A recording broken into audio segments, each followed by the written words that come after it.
Salut la compagnie, c'est Jules Melon et aujourd'hui dans la pensée des critiques, je ne suis pas seul, je reçois l'ami Adrien, ex-Bad Time Company à l'époque. Comment vas-tu? Bonjour, ça va très bien. Et c'est vrai que ça fait un moment qu'on doit en Oui, parler de ce film ensemble. Oh, ça ouais, doit peut-être faire 2 ans qu'on s'était prévu ça. Un de tes c'est vrai. films de chevet peut-être, même si depuis peut-être il y en a d'autres évidemment qui se sont rajoutés sur la pile. Le fameux Whiplash, qui n'est pas le premier mais le deuxième long métrage de Damien Chazelle, ou Damien Chazelle, parce qu'il est d'origine française quand même le monsieur, enfin de son père, même s'il parle pas français je crois, bon bref. Et oui, c'est le premier qui est sorti internationalement, qui l'a fait connaître mondialement avant La La Land ou encore First Man. Et au casting de ce métrage musical assez dur, hein, d'avance on le dit, nous avons deux acteurs principaux. Le jeune à l'époque Miles Teller, que vous avez récemment vu dans Top Gun Maverick, et oui. Et alors J.K. Simmons, évidemment Jonah Jameson dans la saga Sam Raimi Spider-Man, mais ici peut-être l'un des méchants les plus iconiques de ces dernières années au cinéma. Il y a aussi la présence de Paul Reiser, que certains ont vu dans la série Stranger Things récemment. Mélissa Benoît, qui est la Supergirl du DC Universe en série. Et Austin Stowell, qui n'a pas fait que des bons films. Mais là, pour le coup, oui. Et alors, il s'agit d'un drame musical, qui n'est pas une comédie musicale du tout, et qui va grosso modo raconter l'histoire d'un jeune batteur de 19 ans qui est très doué, qui intègre le conservatoire de New York, qui s'appelle Andrew, et il veut devenir le meilleur, clairement. Le nouveau, alors pas Charlie Parker, parce que lui il joue du saxophone, même si Charlie Parker revient souvent dans le film, le nouveau Buddy Rich, qui était probablement un extraordinaire batteur de jazz. Oui, parce que il joue du jazz, et dans ce conservatoire, il va se faire repérer par le professeur le plus iconique, le plus exigeant et le plus tyrannique de tous, le fameux, il faut que j'ai son nom sous les yeux quand même, Terence, oui, Terence Fletcher.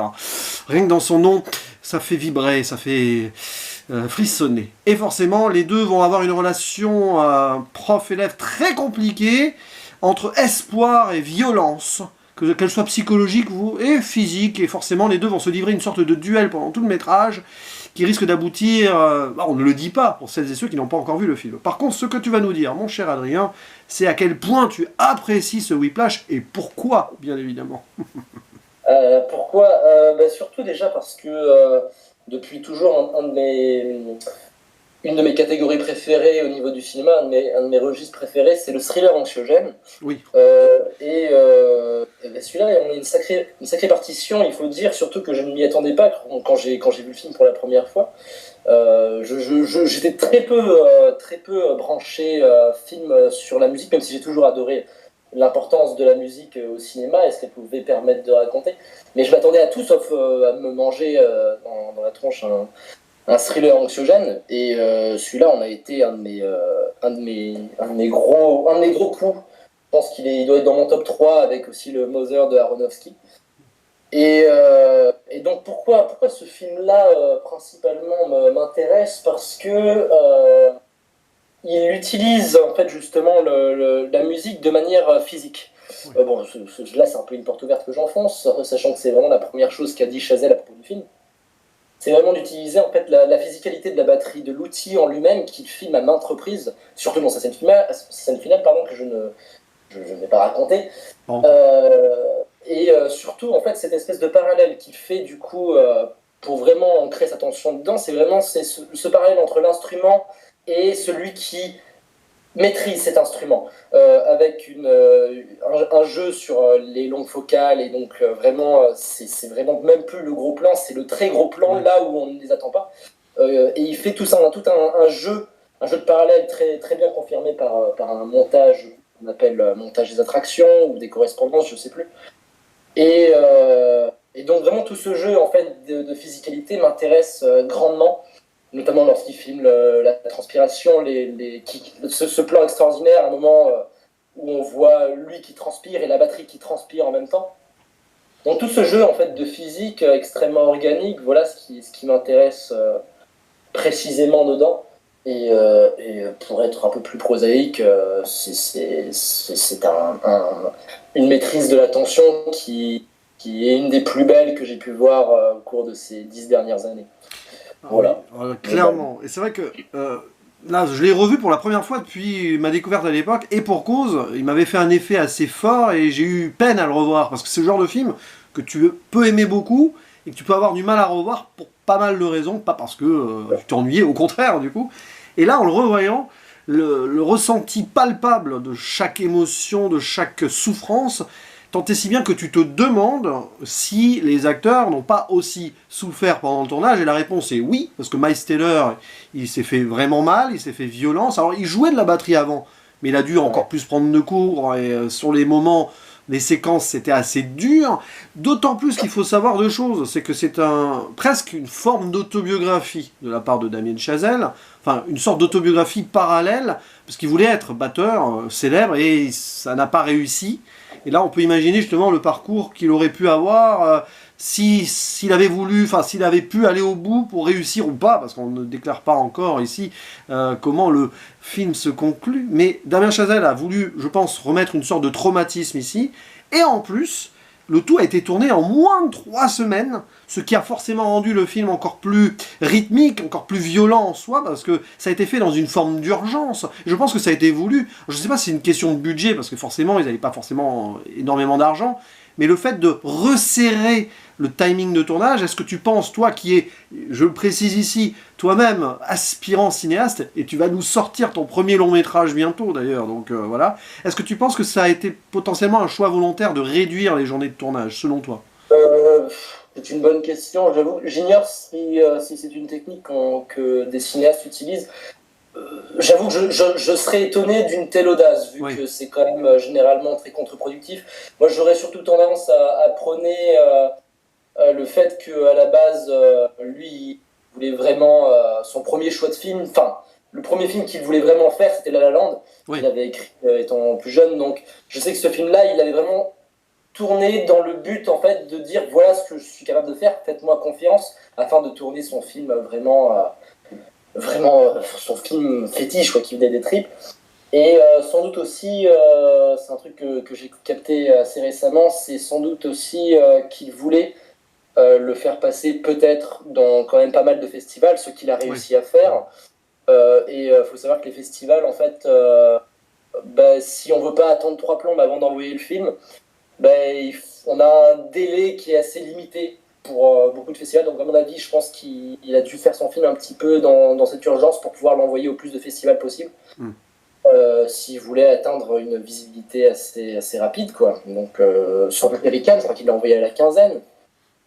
Donc je suppose que ça, il a dû avoir ça, mais après c'est possible qu'il ait eu l'audace de se dire allez, on va rythmer pour faire croître la tension, c'est totalement possible, mais je sais pas, j'en sais rien. Et puis en plus, ce qui est fort, c'est que c'est l'adaptation d'un court-métrage. C'est très difficile de prendre une base de court-métrage et de faire en gros le même film en long-métrage.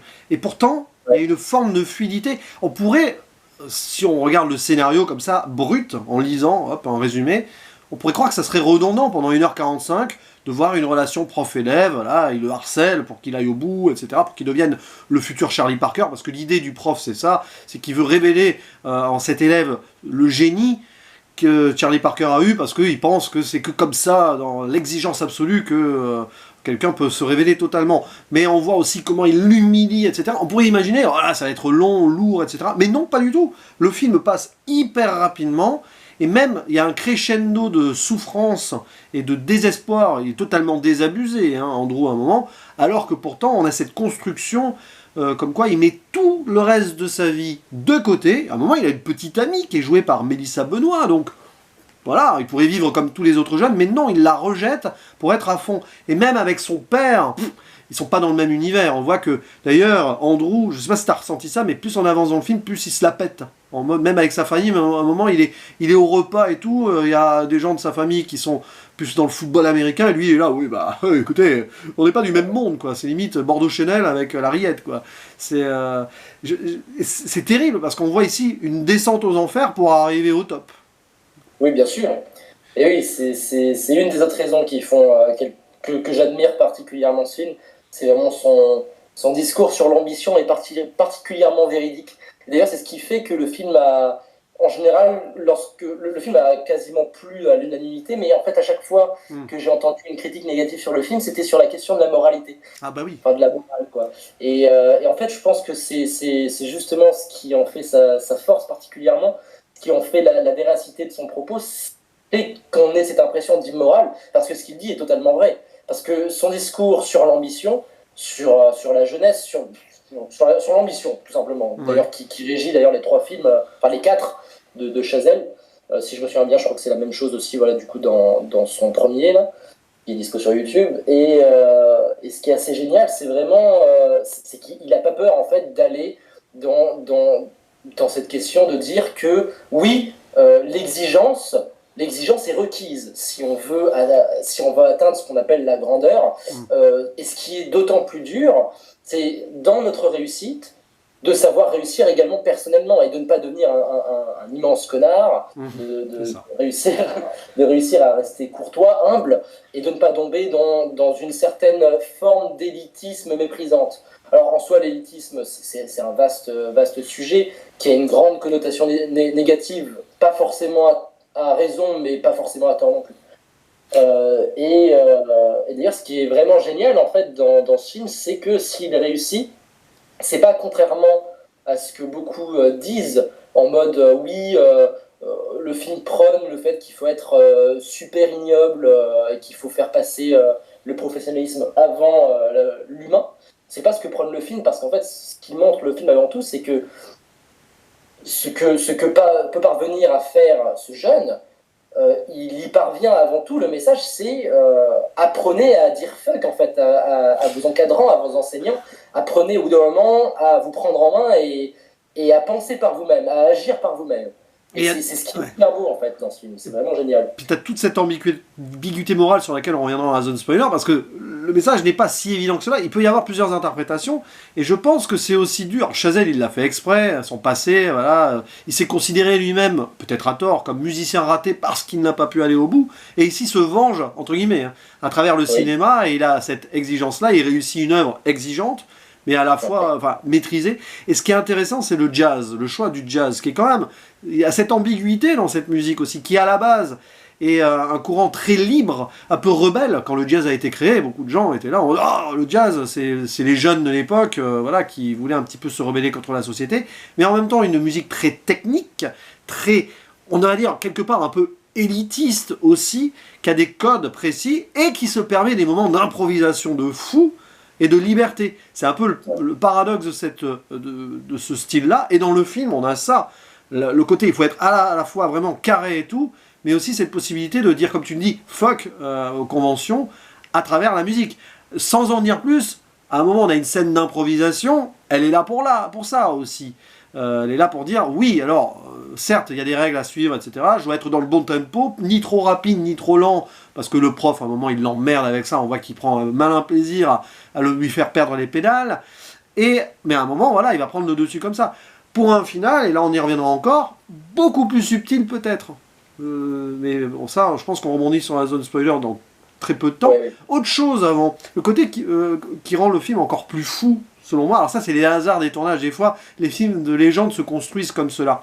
À un moment, le personnage principal, parce qu'il doit aller vite, etc., il a un accident de voiture. Mais ça ne va pas l'empêcher d'aller au bout de son truc. Et bien apparemment, Damien Chazelle a eu aussi un accident pendant le tournage. Et il est revenu sur le plateau tourner une scène alors qu'il n'était pas en forme, qu'il aurait dû rester 24 heures ou 48 heures à l'hosto. Comme quoi, c'est fort quand même. Il y a des moments je pense que ça n'était pas dans le scénario de base, je crois. Justement, je crois qu'il l'a rajouté à cause de cette expérience. Ah ben voilà. Je suis pas sûr. Ben, ça serait logique en fait, parce que sinon ça serait un énorme hasard. Non. Ouais. Mais comme tu le dis d'ailleurs, le côté organique, la transpiration, puis le sang aussi, on voit les mains qui saignent. On se demande même si Miles Teller lui-même s'est pas fait saigner en jouant à fond pour... Parce que je crois qu'il le faisait jouer, Damien Chazelle, il lançait la séquence et il jouait pendant plusieurs minutes comme ça jusqu'à l'épuisement. Hein. Il y avait la séquence, tu vois, de la gifle au début là, du film. Notamment cette scène, en fait, il l'avait refait plusieurs fois. Il y a un moment, la prise en fait qu'on voit dans le film, c'est une prise où justement, en fait, il avait oublié de dire couper. Et en fait, du coup, il était tellement fatigué, il a oublié de dire couper.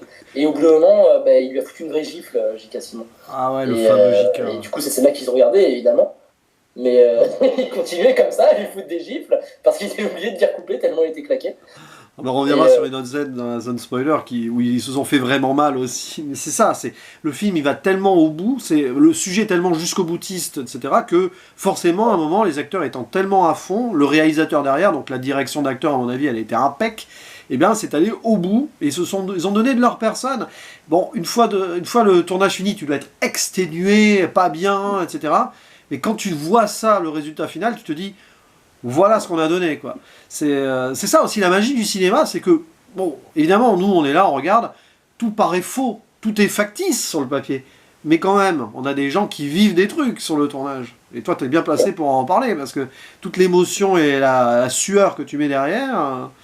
Oui, c'est sûr. Bah, le cinéma, de toute façon, on dit toujours que c'est un mensonge permanent. Et justement, ce qui est intéressant, en fait, et qui se ressent, en fait, finalement, chez quasi chez tous les grands cinéastes, c'est d'utiliser ce mensonge pour dire la vérité. C'est vraiment... Il y a un truc que j'aime bien dire, d'ailleurs, aussi, c'est que, vu qu'on est contraint de mentir, si on peut le faire le moins possible, c'est mieux. Bon, après, il y a des limites à ne pas dépasser. Évidemment, la question de la morale revient. Bien sûr. Mais oui, c'est vraiment de savoir utiliser ce mensonge permanent pour transmettre une vérité. Et du coup, c'est ce qui est beau. Ouais. C'est ça, le cinéma c'est la vie, mais c'est aussi l'art de reproduire la vie. Mais le cinéma est une vie à part entière aussi, quelque part. Ah non. Mais du coup, alors là, on va jumper dans la zone spoiler pour celles et ceux qui n'ont pas encore vu Whiplash. Bah, allez à la conclusion, le timecode en bas, à moins que vous en fichiez les spoiler, c'est possible aussi, parce que ça c'est un film à la rigueur, on peut être spoilé avant, et encore plus avoir envie de le voir plutôt. Alors, que se passe-t-il pour notre héros? Bah tiens, je te laisse raconter la toute fin, après l'accident là, parce que c'est une fin en 2 temps en fait d'ailleurs, hein. C'est une fin en 2 temps. Oui, c'est vrai, oui. Parce que d'abord, il fait virer son prof, hein, quand même. Hein, oui.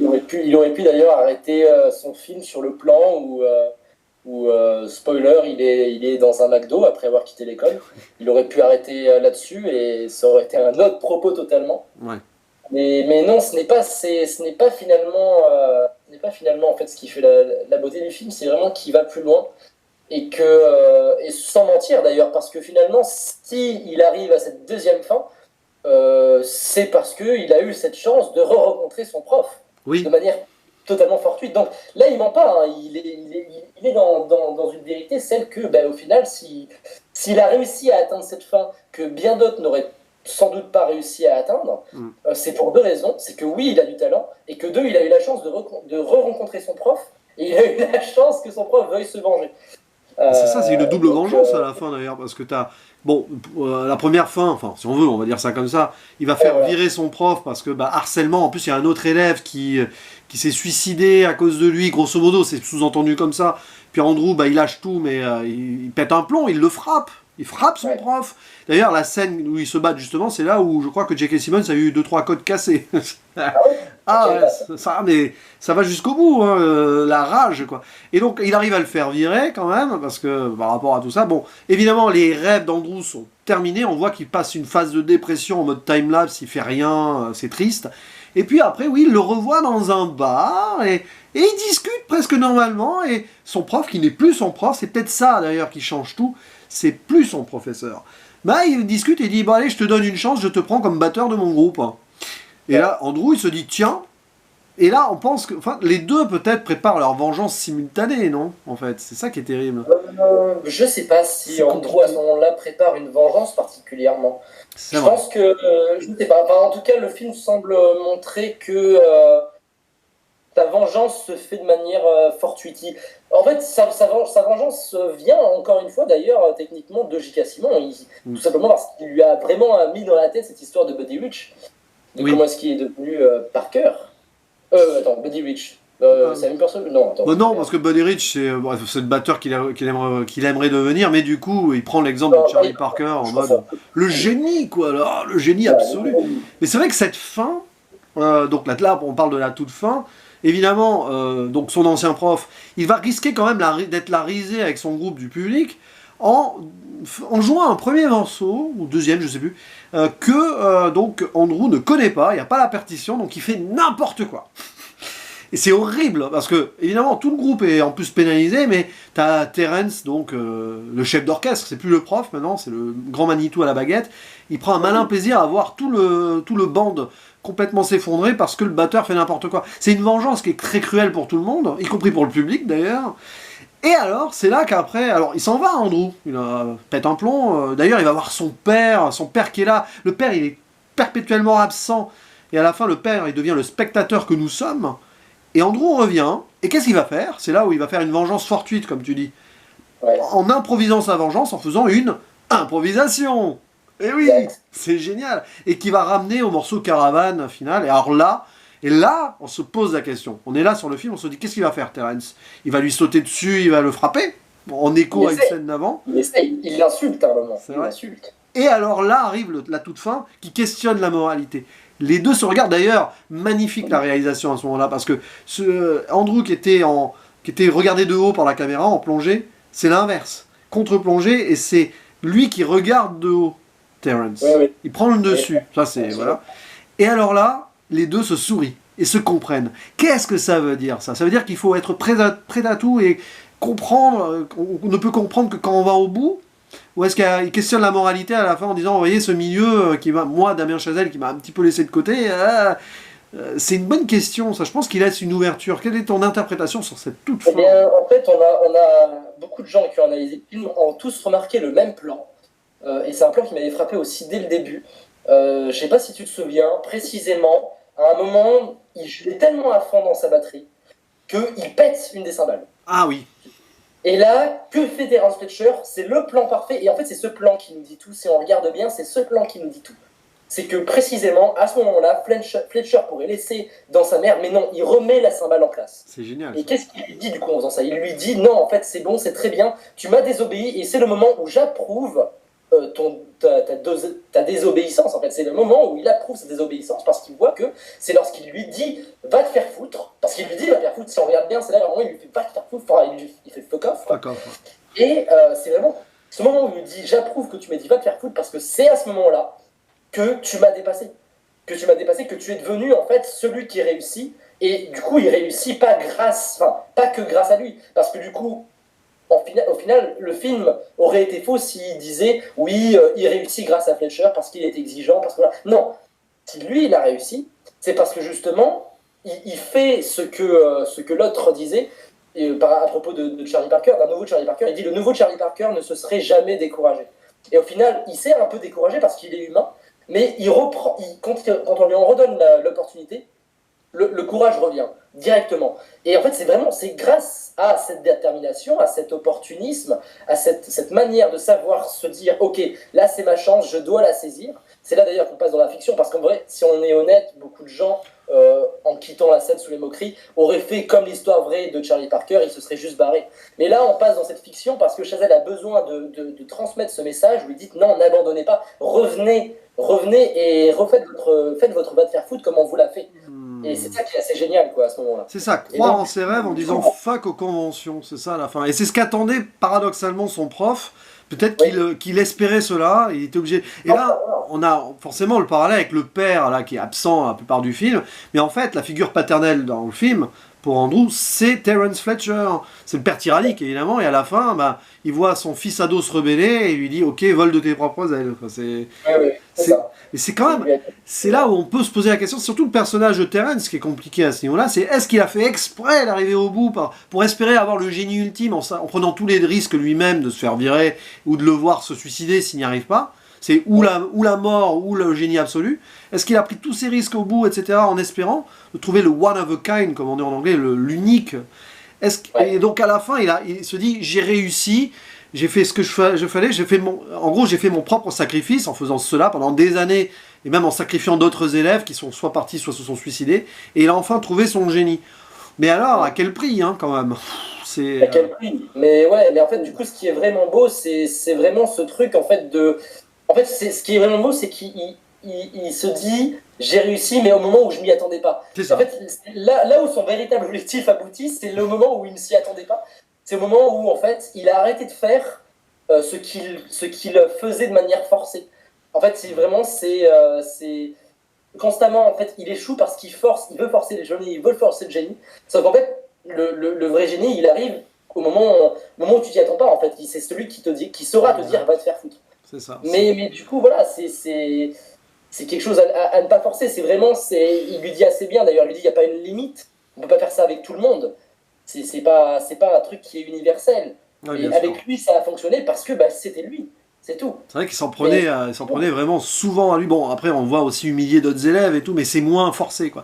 Mais du coup, je te propose qu'on referme la zone spoiler, parce que là, zone spoiler, on est bon. Et avant de faire la toute conclusion, un petit mot quand même sur la musique. Alors évidemment, jazz qui a été un peu réenregistré pour l'occasion, et bien sûr Justin Hurwitz, qui est peut-être l'un des meilleurs amis de Damien Chazelle, et on voit que là-dessus, la musique et le film font qu'un. Parce que c'est deux amis qui ont travaillé ensemble et c'est pas un compositeur qui a été engagé sur le dernier moment, quoi.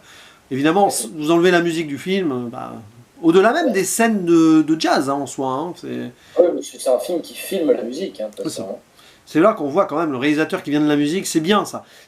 Qui est musicien, qui a décidé de bifurquer vers le cinéma. On a ce film-là. Je sais pas si on finira là-dessus, mais si un réalisateur qui n'avait pas été musicien aurait fait un film aussi réussi. Pas sûr. Pas du tout, je sais pas. Je sais pas. Mais bon, en tout cas, ça c'est clair. Hein, il s'agit d'un thriller, tu l'as dit, anxiogène, qui questionne la morale comme tous les thrillers dignes de ce nom, avec un petit côté film noir aussi qui colle bien au jazz, parce que la photographie, elle est avec. Hein, ça renvoie à des films d'antan, j'ai envie de dire. Tiens, c'est marrant parce que récemment, rien à voir dans le style, mais en voyant Nightmare Alley de Guillermo del Toro plutôt cette année, tu vois, il y a un peu cette tonalité-là. J'y pense. Je n'ai pas encore vu là, mais j'ai juste vu des extraits, bande-annonce, tout ça. Oui, c'est possible qu'il y ait un peu cette idée-là dans la cinématographie. Et du coup, comment conclurais-tu, du coup, pour donner aux gens qui arrivent à la... Hop, ils ont zappé à la fin, là, pour donner envie aux gens de découvrir Whiplash en quelques mots. Comment donner envie en quelques mots? C'est un film important. C'est un film important, en fait, pour ce qu'il raconte sur ce sujet beaucoup trop tabou encore, qui est l'ambition. Et surtout, c'est un film, en fait, c'est le premier vrai film parfait, en fait, techniquement, c'est le premier vrai film vraiment abouti de Chazelle par long métrage. Et il est parfait celui-là parce que il vous parlera de la jeunesse, il vous parlera du questionnement en fait de soi, de ce qu'on veut faire, de comment y parvenir. C'est un des films qui parle le mieux de la jeunesse et de son rapport au professionnalisme. Et donc des ambitions, de la grandeur, tout ça. Et donc il faut le voir parce que son discours en fait n'est pas assez précisé de manière générale. Et lui, il en parle très très très bien. Et ça permettra vraiment en fait de mieux comprendre en fait les tenants et aboutissants de ce que c'est que la voie de ce qu'on appelle la grandeur, même si je suis pas très fan de ce terme, mais voilà. Mais c'est ça qui est intéressant, c'est que c'est le premier Chazelle qu'on a vu, on n'a pas encore vu l'autre, mais le premier, mais peut-être que voilà. On voit directement ici ces obsessions qui sont à lui, justement l'obsession et les ambitions de ses personnages. La La Land, évidemment, c'est un peu plus rêveur et tout, mais quand même. Et puis First Man, on voit aussi Neil Armstrong, la famille, l'Amérique derrière, il y a beaucoup de choses dans First Man, ça aussi c'est intéressant. Mais en tout cas, merci beaucoup, mon cher Adrien. C'est vrai que c'est un film que je conseille évidemment aussi beaucoup, probablement assez difficile, mais je pense que c'est mon Chazelle préféré, mais sur les 3 films que j'ai vus de lui, c'est 3 très bons films, donc c'est difficile aussi. En attendant le prochain, parce que là aussi, hein, on le précise, il sort un film, alors soit fin 2022, soit début 2023, parce qu'on ne sait plus trop, là, mais quelque part, là, bientôt, on espère en tout cas, et au cinéma, parce que il ne faudrait pas que ça se termine sur une plateforme, ça. Hein. En tout cas, c'était vraiment un plaisir d'en parler avec toi, en plus. Pour quelqu'un qui se destine comme toi à faire ce métier. Je crois que c'est... avec l'ami Artopolis, des fois aussi, c'est vrai que lui aussi, réalisateur en herbe, mais bon, aussi grand passionné, de toute façon, avant tout, quoi qu'il arrive. Bon, voilà. En tout cas, il ne reste plus qu'à faire le mot de la fin. Le traditionnel, à la prochaine. Ciao.